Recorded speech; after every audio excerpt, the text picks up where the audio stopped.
최적의 산업 인프라, 편리한 교통 인프라, 대표 2차전지 클러스터, 미래형 신산업, 해안관광의 중심지, 살기 좋은 정주 환경, 미래를 여는 투자 중심지, 광양만권 경제 자유구역.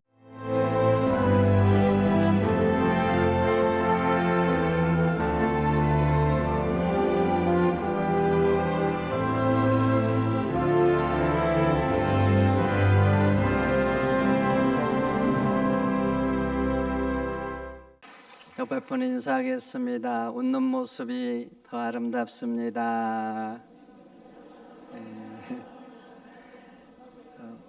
웃는 모습이 더 좋죠? 나도 좋고 너도 좋고. 세상은 웃으면 뭐가 온다고 그러던데 복이 온다 그러잖아요. 히브리어로 얼굴을 파임이라고 합니다. 요두맴, 우리 발음으로 미음자가 들어가면 복수형이에요. 우리는 복수형 할 때 들 하죠, 들. 근데 히브리어는 요두맴 들어가면 복수인데 파임, 얼굴을 복수형으로 사용합니다. 우리 한글 얼굴은 단수죠. 얼굴들 안 그러잖아요. 히브리어는 복수. 왜냐하면 얼굴에는 여러 모양이 있다는 거죠. 웃는 얼굴도 있고, 하여튼 뭐 기타 등등이 있어요. 그래서 복수형으로 사용합니다. 우리가 살면서 여러 상황을 만나죠. 기쁠 때도 있고 기분 나쁠 때도 있고. 근데 그 중에 한 가지 얼굴을 택해야 된다면 어떤 얼굴 택하실 거예요? 웃는 얼굴 택하시기를 축원드립니다. 그게 웃는 모습, 감사한 얼굴, 이게 여러분들의 얼굴이 되면 좋겠습니다. 다시 한번 옆에 분 인사합니다. 웃자. 공자도 아니고 맹자도 아니고 웃자. 여러분들 웃자가 되시면 좋겠습니다. 다니엘 참으로 대단합니다. 무엇이 그렇게 대단하냐고요? 6장 4절 이렇게 말하죠. 아무 그릇됨도 없고 아무 허물도 없다. 참으로 놀라운 평가 아닙니까? 어떻게 아무 그릇됨도 아무 허물도 없을까요? 우리도 보통 이런 말 하죠. 털어서 먼지 안 나는 인간 없다. 우리 옆에 사람 한번 털어볼까요? 가장 잘하는 남편, 아내 한번 털어보면 어떨까요? 다른 사람 앞에서 털면 안 돼요. 그래서 흔히들 그렇게 말하죠. 털어서 먼지 안 나는 인간 없다. 근데 다니엘은 먼지가 안 나죠. 근데 여러분, 이게 누가 한 말이에요? 그를 좋아하는 사람들이 한 말이 아니에요.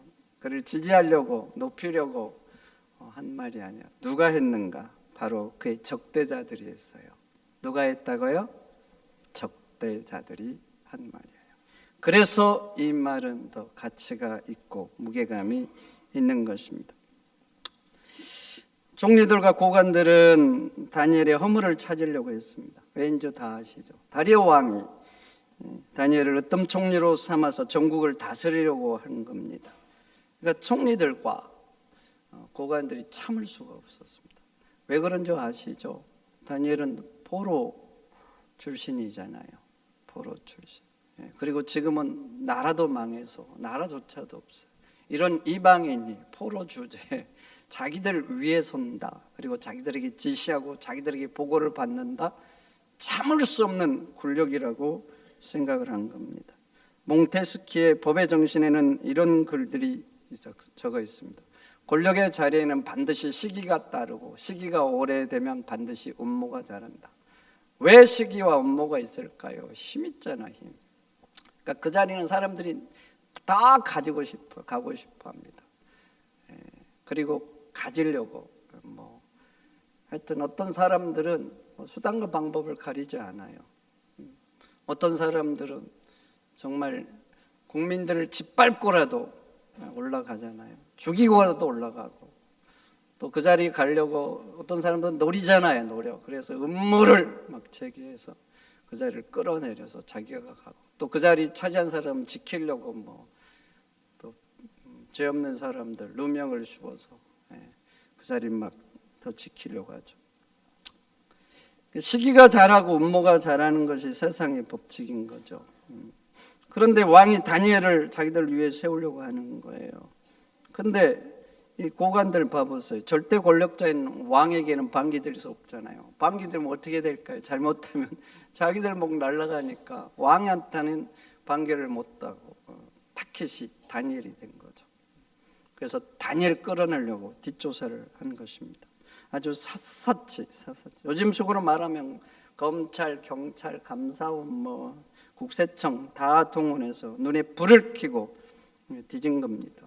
직권남용한 거 없는지, 불이한 이득을 취한 건 없는지, 청탁 받은 건 없는지, 관리로서 그동안 업무를 볼 때 허물은 없는지 등등. 통장도 뒤지고, 요즘식으로 말하면 부동산 거래도 뒤지고, 통화 내역까지 아마 다 들린 거예요. 목표가 뭐예요? 끌어내리겠다는 악의적인 목표. 이걸로 샅샅이 뒤진 거예요. 그런데 그렇게 뒤진 후에 그들의 고백이에요. 적재자들의 고백. 고발을 근거를 찾고자 하였으나 아무 근거, 아무 허물도 찾지 못하였다. 그래서 이 말이 더 대단한 거예요.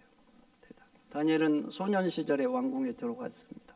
그리고 느부갓네살과 베살산과 지금 다리오, 이 세 명의 왕을 섬긴 거예요. 그러면서 권력의 중심부에 있었는데 아무 흠이 없었다는 거죠.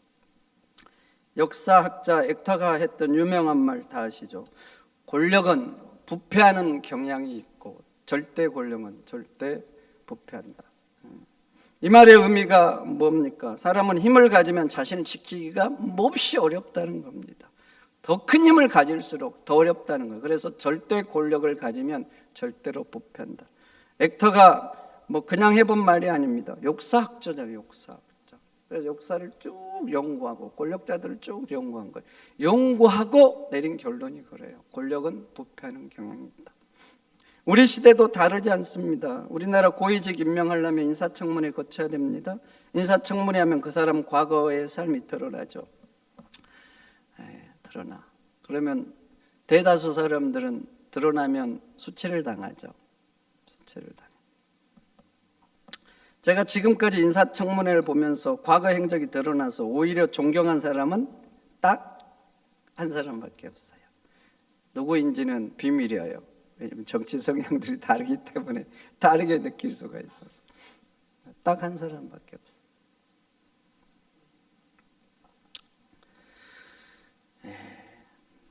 그래서 어떤 사람들은 대통령이 고위직을 제안할 때 청문회 때문에 거절한 경우가 종종 있잖아요.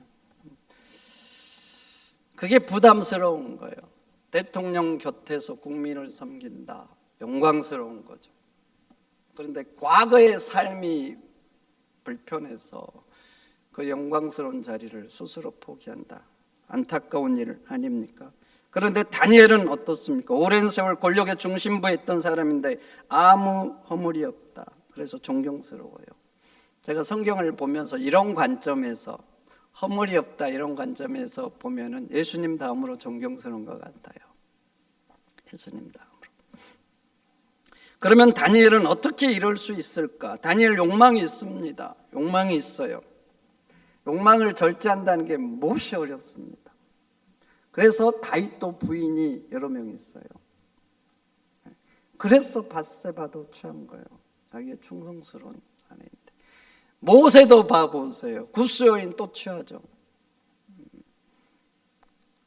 욕망을 절제한다 이런저런 욕망 쉬운 게 아니에요. 다니엘도 욕망이 있습니다. 욕심도 있습니다. 왜 더 갖고 싶지 않겠어요? 더 갖고 싶죠. 그런데 어떻게 그럴 수 있냐고요. 그 오랜 세월 동안 그 답은 하나예요. 그 답이 뭐냐? 하나님을 경외했다는 겁니다. 누구를 경외했다고요? 하나님을. 경외라는 단어는 거룩한 떨림을 의미합니다. 언제 떨리냐면 하나님을 하나님으로 인식될 때 떨리는 거예요. 여러분, 하나님이 하나님으로 인식되면 떨립니다. 여러분들은 지식으로 인식되죠. 근데 실존적으로 인식되면 그 하나님께 압도됩니다. 우리 하나님은 창조주십니다. 전능자세요. 그러니까 하나님이 내 삶의 실존적으로 인식이 되면 두려웁니다. 나와 질적으로 다른 분. 이 두려움은 세상적인 두려움이 아니에요. 하나님의 그 위대함과 굉장함 앞에 압도되어서 떨리는 떨림이에요. 그래서 이 떨림을 거룩한 떨림이라고 하고 신앙 용어로는 경외라고 이렇게 말하는 겁니다. 그런데 이 하나님에 대한 경외심이 생기면 하나의 기준이 생깁니다. 그 기준이 뭐냐면 바로 하나님. 하나님이 인생의 절대 기준이 됩니다. 그래서 다니엘의 목표는 성공 아닙니다. 그래서 포로 신분으로 왕궁의 택함을 받았잖아요. 그런데 그 자리에서 다니엘의 목표는 성공 아닙니다. 먼저는 뭐냐? 하나님. 그래서 뜻을 정하고 왕의 음식을 거절한 거예요. 그걸 먹으면 부정해지니까 그에게 먼저는 하나님 말씀을 지키는 것이었습니다. 그래서 그는 기도하면, 하나님께 기도하면 사자굴에 던져진다는 것을 알았지만 그럼에도 불구하고 전에 하던 그대로 자기 집에 올라가서 창문을 예루살렘에 열어놓고 엎드려 무릎을 꿇고 하나님 앞에 기도한 것입니다. 다니엘의 기준은 욕심 채우는 것도 아니었어요. 누가 보느냐 안 보느냐 이것도 아니었어요. 아무도 몰라줘도 하나님이 아시면 그것으로 감사하고 기뻐한 사람이 다니엘이었어요. 세상 사람들이 다 오해하고 비난해도 하나님이 아시면 그것으로 위안 삼는 사람이었어요. 세상의 모든 사람의 눈길 그 눈길보다 한 분, 하나님의 불꽃 같은 그 눈길, 그 한 분 하나님의 눈길을 더 가치 있고 두려워하는 존재가 다니엘이었던 것입니다. 그래서 혼자 있을 때도 이득 앞에서도 욕망 앞에서도 그렇게 자신을 지켜낼 수가 있었던 것입니다. 마틴 루터가 이렇게 물었습니다. 당신의 삶은 누구 앞에 살고 있는가? 당신의 삶은 누구 앞에 살고 있는가? 사람 앞인가? 하나님 앞인가? 사람 앞인가? 하나님 앞인가? 저도 여러분들에게 묻습니다. 여러분들의 기준은 누구입니까? 기준이 누구예요? 삶에 하나님입니까? 사람입니까? 하나님입니까? 세상입니까? 누가 아는 게 기뻐요? 누가 아는 게 기뻐요? 하나님이 아는 게 기쁩니까? 사람들이 아는 게 더 기쁩니까? 누가 아는 게 더 두려우세요? 도대체 누가 아는 게? 사람들이 아는 게 두려우세요? 하나님이 아신다는 그 사실이 두려우세요? 과연 누가 아는 게 두렵냐고요? 성도 여러분, 우리의 기준은 사람 아닙니다. 불꽃 같은 눈으로 우리의 심장과 폐부를 살피시는 하나님, 그 하나님이 우리의 기준인 줄 믿습니다. 중용에 신독이라는 말이 나옵니다. 신독. 홀로 있을 때도 삼가한다는 말이죠. 아무도 없을 때, 누가 보지 않을 때, 아무도 모르는데 그때조차도 삼가하는 것, 이걸 신독이라고 합니다.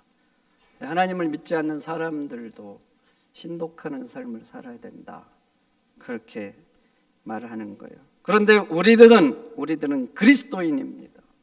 그리스도, 기름 부음을 받았다는 의미죠. 그런데 이 그리스도는 예수님께 주어지는 명칭이죠.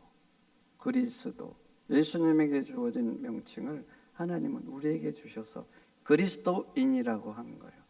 너무나 감사하고 자랑스럽죠. 여러분, 우리는 그리스도인입니다. 그리스도인. 그러니까 누가 보든 보지 않든 알아주든 알아주지 않든 그 자리가 저 낮은 자리든 저 높은 자리든 하나님을 경외함으로 신독하는 삶을 살아가는 여러분들이 되시기를 축원드립니다. 두 번째, 다니엘은 그 신앙이 산과 같았지만 사람을 대할 때는 태도가 강과 같았어요. 첫 번째는 하나님을 경외했어요. 그래서 신독하는 삶을 산 거예요. 그래서 두 번째는 신앙은 산과 같은데 태도는 강과 같은 사람인 거죠. 여러분들은 어떤 풍경을 좋아하십니까? 산이 우뚝 서 있는 풍경, 그것도 나름 위험이 있죠. 그러나 조금 무겁지 않습니까? 무겁죠. 더 멋있는 풍경은 그 우뚝 솟은 산 밑으로 강이 흘러가면 더 풍경이 아름다워지죠. 사람도 그런 것 같습니다. 산같이 자기 확신이 강한 사람, 대단해 보이죠. 그리고 자기 확신, 그것에 의지해서 칼처럼 살아간 사람, 존경스럽기도 해요. 그런데 어쩐지 가까이 가기는 좀 부담스럽죠.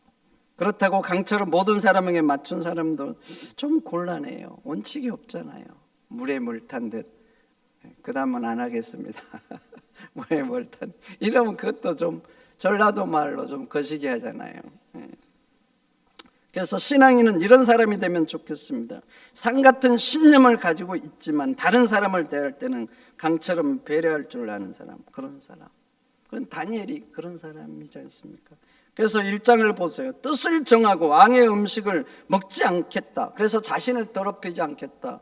여러분, 그 신앙이 얼마나 태산 같습니까? 얼마나 태산 같. 한낱 포로 주제에 어떻게 그럴 수 있겠어요? 신앙이 태산처럼 준엄한 거예요. 그런데 그 다음을 봐보시오. 그렇게 하면 어떻게 되는 거예요? 환관장이 위험해지는 겁니다. 그래서 다니엘이 그렇게 한다고 하니까 말하죠. 너희가 먹지 않아서 얼굴이 초췌해지면 왕 앞에서 내 머리가 위태롭게 된다. 그렇게 하니까 다니엘은 어떻게 말했습니까? 이렇게 말하지 않았어요. 이건 내 신앙입니다. 나는 이 신앙 내 생명을 걸고 지켜야 됩니다. 나는 굶어서 죽는 한이 있어도 이대로 하겠습니다. 이렇게 말하지 않아요. 어떻게 말합니까? 이렇게 말하죠. 청하오니 당신의 종을 열흘 동안 시험하여 채식을 주어 먹게 하고 물을 주어 마시게 한 후에 우리 얼굴과 왕의 음식을 먹는 소년들 얼굴을 보아서 보이는 대로 종들에게 행하소서. 이렇게 말합니다. 음식을 먹지 않겠다는 흔들리지 않는 그 산 밑에 당신을 위태롭지 않게 하겠다는 배려의 강이 흘러가고 있지 않습니까? 종교개혁자 존 칼빈은 이 본문을 주석하면서 다니엘을 이렇게 평가했습니다. 다니엘의 신앙은 신앙의 견고함과 태도의 부드러움을 동시에 가진 사람이다. 신앙에 있어서는 산이었으나 태도에 있어서는 강이었다. 현대 심리학에 자기의의 함정이라는 개념이 있습니다. 이 개념이 왜 생겼냐면 학자들이 연구해 보니까 자기의가 강하고 자기 확신이 강할수록 다른 사람의 의견을 듣지 않는다는 거죠. 이렇게 해야 된다, 저렇게 해야 된다 강요하는 거예요. 너가 지금 이렇게 한 건 틀렸다. 다름의 가치를 인정하지 않고 나보다 못한 것으로, 틀림으로 얘기를 하는 거죠. 그래서 자기 확신이 강한 사람, 자기의가 강한 사람일수록 오히려 타인을 아프게 하고 자기의 오름이라는 칼로 상대를 상하게 하는 거죠. 그래서 자기의의 함정이라는 개념이 생겨난 겁니다. 이와 흡사한 이야기가 그리스 로마 신화에로 나옵니다. 프로크로스테스, 이 사람이 나와요. 프로크로스테스. 헬라어, 그리스 신화니까 그리스어죠. 헬라어, 우리가 아는 헬라어. 이것은 그 헬라어를 그대로 이름으로 만든 거예요. 사람 이름으로. 늘려 펴는 자, 영어로 스트레처. 스트레치하면 이게 신축성이 있다 이런 말이잖아요. 늘려 펴는 자, 이런 의미죠. 이 사람은 아테네로 가는 길목 숲에 집을 짓고 삽니다. 그 집에는 철침대가 하나 있어요. 그런데 프로크루스테스는요, 그 지나가는 사람들 자기 집에 유숙하라고 합니다. 들어오면 침대에 눕혀서 그 침대에 기어코 사람을 맞히고 맙니다. 키가 더 크잖아요, 침대보다. 그럼 잘라서 맞춰버립니다. 적으면 침대보다 그 사람이 작으면 찢어서라도 늘려서 이 사람을 그 침대에 꼭 맞추고 말아요. 참 잔인한 얘기죠. 그런데 이 잔인한 얘기가 지금도 살아남아서 정치, 경제, 역사, 심리학까지 이 프로크로스테스라는 이 개념이 살아 있습니다. 왜 이게 지금도 3000년 전에 신화에 나오는 이야기잖아요. 왜 이렇게 이 프로크로스테스적인 의식과 개념이 살아 있을까요? 그리고 그런 책도 있어요. 어떤 사람이 프로크로스테스적인 사고라는 책도 지어냈습니다. 왜 이게 살아남았을까요? 지금도 왜 이렇게 여러 분야에 사용될까요? 아직도 지금도 이런 사람이 많은 거죠. 이런 사람이 자기 확신 때문에, 자기 때문에, 자기 오름 때문에 이렇게 해야 된다, 저렇게 해야 된다. 그 의의 칼을 휘둘러대는 거예요. 너는 이렇게 해야 된다, 이렇게 해야 된다. 그 사람이 아파하든 힘들어하든 상관하지 않습니다. 꼭 그렇게 맞춰버리려고 하는 사람, 그렇게 하지 않으면 성질내고 문제제기를 계속하는 고집을 피우는 사람. 그래서 그 의식이 아직도 각 분야에 살아있는 겁니다. 그런데 다니엘은 그렇지 않은 거예요. 신앙은 태산처럼 견고했지만 타인에게는 강처럼 흘러가는 사람이었습니다. 여러분은 어떻습니까? 혹시 여러분 마음에 침대 하나 두고 계시지 않는지, 프로크로스테스처럼 마음에 침대 하나 두고 있지 않는지. 그래서 거기에 여러분 자녀들을 올려놓고 기어이 너는 이렇게 살아야 되고 이 길 가야 되고, 그렇게 혹시 난도질하고 있지 않는지. 부모니까 자식을 염려하고 좋은 길로 인도해야 되죠. 그러나 하나님이 여러분 자녀들에게 주신 삶이 있습니다. 그리고 저 이상이 되는 나이들은 다 후진국에서 가치관이 형성됐어요.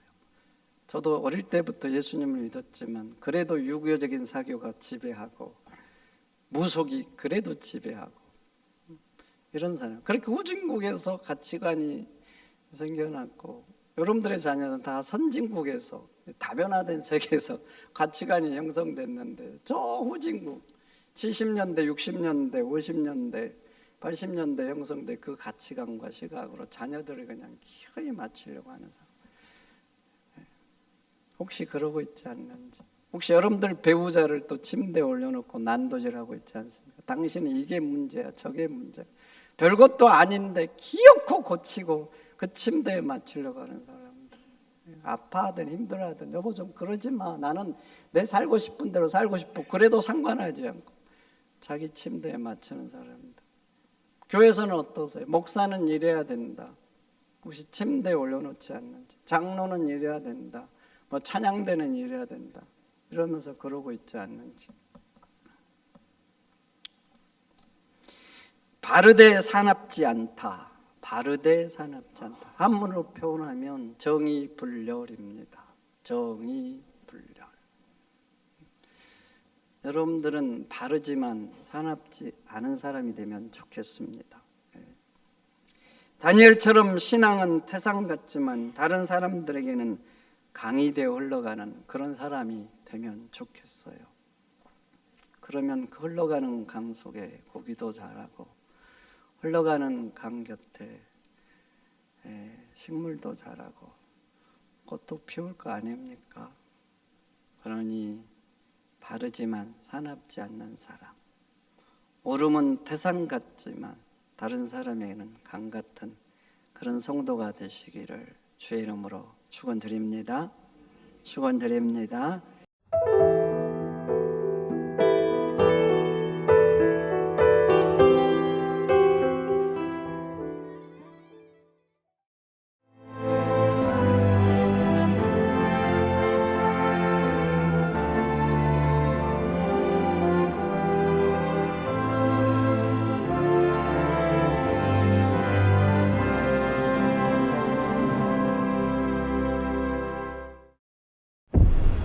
최적의 산업 인프라, 편리한 교통 인프라, 대표 2차전지 클러스터, 미래형 신산업, 해안관광의 중심지, 살기 좋은 정주 환경, 미래를 여는 투자 중심지, 광양만권 경제 자유구역.